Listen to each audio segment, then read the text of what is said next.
Have you tried turning it off and on again? I asked, trying to keep my voice level as my sister Amanda's face filled my laptop screen during our video call. Don't patronize me, she snapped, her perfectly styled hair bouncing as she shook her head. I'm a senior partner at Maxwell & Brooks. I don't have time for basic IT jokes. Just fix it remotely or whatever it is you do. I glanced at my other monitor, where lines of code for my company's new AI security protocol scrolled past. The project was worth billions, but to Amanda I was still the little sister who was good with computers. I can't just fix it remotely without knowing what's wrong, I explained for what felt like the 100th time. Ugh, fine. She rolled her eyes. The merger documents for the Wilson Tech acquisition are encrypted and we can't access them. Happy now, IT girl? This is literally the biggest deal our firm has handled, and I need to review these documents before tomorrow's meeting. I froze. Wilson Tech. Of course. Send me the file, I said, already knowing what I'd find. After all, I'd designed the encryption protocol myself. Finally. See, was that so hard? Amanda's voice dripped with condescension. I'll have my assistant send it over. Just do your little computer thing and fix it. 10 minutes later I was staring at the encrypted files. The same files I'd secured personally when Wilson Tech began acquisition talks with Phoenix Global, my company. Done, I said, sending back the decrypted documents. But Amanda. Great, you're a lifesaver. Even if you were just playing with computers all day. Got to go, big meeting to prep for. She hung up before I could finish. I leaned back in my chair in my private office on the top floor of Phoenix Tower. Through the floor-to-ceiling windows, Seattle's skyline glittered in the afternoon sun. On my desk sat the latest issue of Forbes, my face on the cover, Alex Chin, the billion-dollar code queen. My phone buzzed, a message from our legal team. Ms. Chin, final merger documents prepared for tomorrow's meeting with Maxwell & Brooks. Will you be signing as CEO, or should we have the board chair present? I smiled, thinking about tomorrow's meeting. About Amanda walking into that conference room, expecting to face Wilson Tech's leadership. Instead, she'd find her little sister. Not as an IT support person, but as the CEO of Phoenix Global, the tech conglomerate worth $50 billion that was acquiring Wilson Tech. For 10 years I'd let her believe I was just a low-level IT worker. Through every family gathering, every condescending comment, every time she demanded I fix her computer like I was her personal tech support. Remember that time you tried to start a company in college? She'd laughed at last Christmas. Thank God you settled for a steady IT job instead. What she didn't know was that little company had grown into Phoenix Global, one of the largest tech conglomerates in the world. While she climbed the ladder at her law firm, I'd built an empire. But I kept it quiet, using my Chinese name Xiaoying Chen in all business dealings. Only tomorrow in that conference room would everything connect. I picked up my phone to text our legal team. I'll be signing. And please make sure Ms. Amanda Brooks from Maxwell & Brooks handles the final review personally. My assistant knocked on my door. Ms. Chin? The board is ready for the pre-merger briefing. I stood straightening my Armani suit. Coming. I paused at my desk looking at the family photo from last Thanksgiving. Amanda stood in the center, commanding attention as always, while I lingered at the edge, deliberately unremarkable in my simple sweater and jeans. Tomorrow everything would change. Tomorrow my sister would learn that her IT girl was actually the CEO she'd been desperately trying to impress for months. Sometimes the best revenge isn't proving people wrong immediately. It's waiting for the perfect moment to show them just how wrong they've been all along. The morning of the merger meeting, I arrived at Phoenix Tower at 6 a.m., 3 hours before the scheduled meeting. The early morning fog wrapped around the building's glass exterior, creating an almost mythical atmosphere. My executive assistant, Maria, met me in my office with a stack of documents and my usual morning green tea. Your sister called the office 4 times last night, she said, hiding a smile.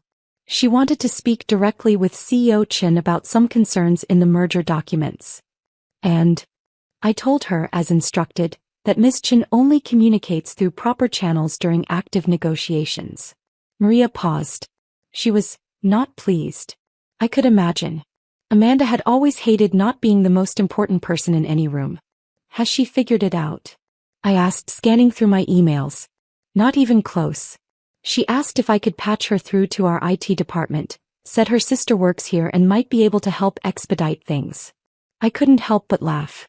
10 years of letting people underestimate me had become almost an art form. While Amanda boasted about her law firm partnership at family gatherings, I'd built Phoenix Global from a startup in my garage into a tech empire. Our AI security systems protected 80% of Fortune 500 companies. Our quantum computing division had revolutionized data processing. But to my family, I was still just good with computers. At 8:30 a.m. Maria returned. Maxwell and Brooks representatives are in the building. Your sister is apparently lecturing their junior associates about proper merger protocol in the lobby. I pulled up the security feed on my tablet. There was Amanda, in her designer suit, holding court among a group of nervous-looking young lawyers. Even through the silent video feed I could read her lips. Remember, we're meeting Phoenix Global soon. This is the biggest tech acquisition of the year. Don't embarrass me. Let's make them wait in the Jade conference room, I said. I'll be monitoring from here until 9. The Jade conference room was specifically designed to intimidate. 60 floors up, with walls of smart glass that could turn transparent to reveal the dizzying height at the touch of a button. The table was a single piece of polished jade, worth more than Amanda's annual salary. Through the security feeds I watched as they were escorted in. Amanda immediately took the power position at the table, directly opposite where the CEO would sit. Classic Amanda, always positioning herself as the equal of anyone she met. At 8:55 I stood straightening my Tom Ford suit. Time to go be a CEO. Maria handed me a folder. The final merger documents. And she hesitated, your sister's performance reviews from Maxwell and Brooks. I raised an eyebrow. She's been taking credit for her junior associates' work, Maria explained. 3 of them complained last month. I thought you should know. That was Amanda, always building herself up by pushing others down. Just like she'd done to me all these years. The walk to the conference room took exactly 3 minutes. Through the frosted glass I could hear Amanda's voice. The CEO is late. Typical tech people, no respect for proper business protocol.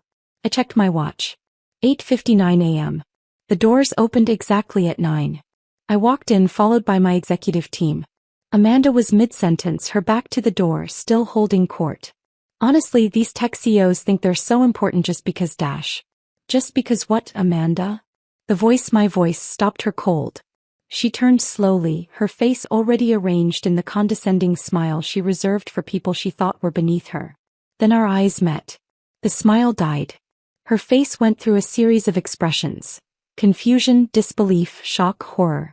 Her mouth opened and closed, but no sound came out. Alex, she finally managed to whisper. I smiled professionally, taking my seat across from her. That's Ms. Chin in this room, Ms. Brooks. Shall we begin? The sound of her expensive fountain pen clattering to the jade table echoed in the sudden silence. The next 30 minutes were deliciously uncomfortable. Amanda sat frozen as I led the meeting, presenting Phoenix Global's vision for the merged companies, outlining our expansion plans, and detailing the technical innovations we'd implement. Every time I used a complex technical term, her face twitched. Each time I referenced a billion-dollar project, her complexion paled slightly more. By the time I pulled up our company's global operations statistics on the room's panoramic screens, she looked like she might faint. Now, I said, turning to the smart glass walls and tapping a control. The glass turned transparent, revealing the vertigo-inducing view of the city below. Let's discuss the concerning issues we've found in Maxwell and Brooks' handling of this merger. Amanda's head snapped up. Concerning issues? I pulled out a tablet. Yes. For instance, the credit attribution on the preliminary documentation. I scrolled through the files. According to these documents, you personally handled the technical review of our AI architecture. She swallowed hard. I supervised the team that. Interesting. I pulled up more documents. Because according to these internal communications, it was actually 3 of your junior associates who did that work. Associates who, coincidentally, filed complaints about credit theft last month. The other lawyers from her firm shifted uncomfortably in their seats.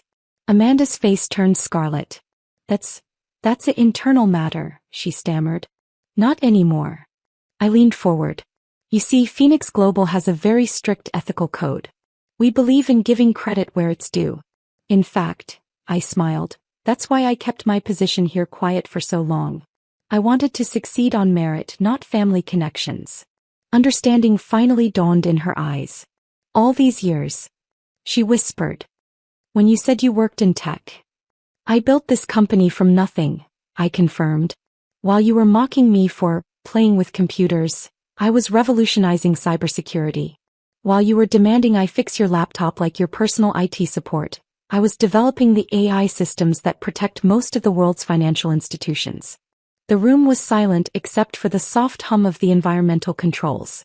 The merger can still proceed, I continued professionally. However, there will be conditions.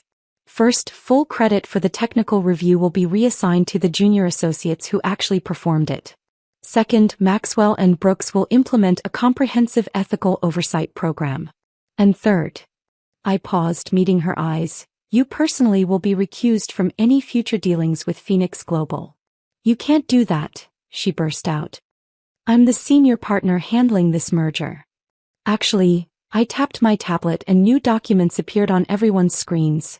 As CEO of the acquiring company I can. And I am. One of her fellow partners cleared his throat.